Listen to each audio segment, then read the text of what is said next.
Hello बच्चों, let's read this question.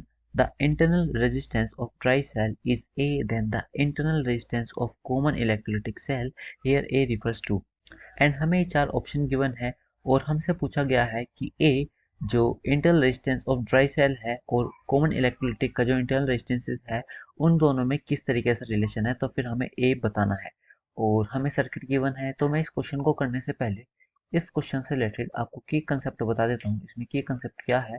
Let's say जो dry cell का इंटरनल रेजिस्टेंस होने वाला है दिस इज R, एंड जो इलेक्ट्रोलिटिक सेल का इंटरनल रेजिस्टेंस होने वाला है this comes out to be small are.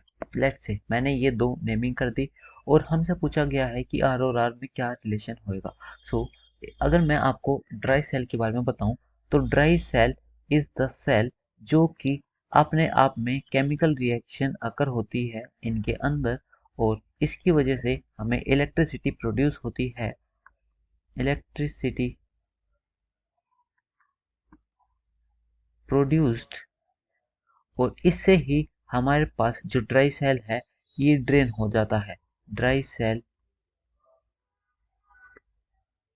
Drain. सो जब ये ड्रेन हो जाएगा तो इसका मतलब ये कि वो अपनी इलेक्ट्रिसिटी नहीं कंडक्ट करवा पाएगा किसी सर्किट में. तो जो ड्राई सेल है इसकी जो केमिकल रिएक्शन होती है इसको अकर करने के लिए ही जो इसका इंटरनल रेजिस्टेंस होता है इसकी वैल्यू काफ़ी हाई होती है as compare to the electrolytic cell.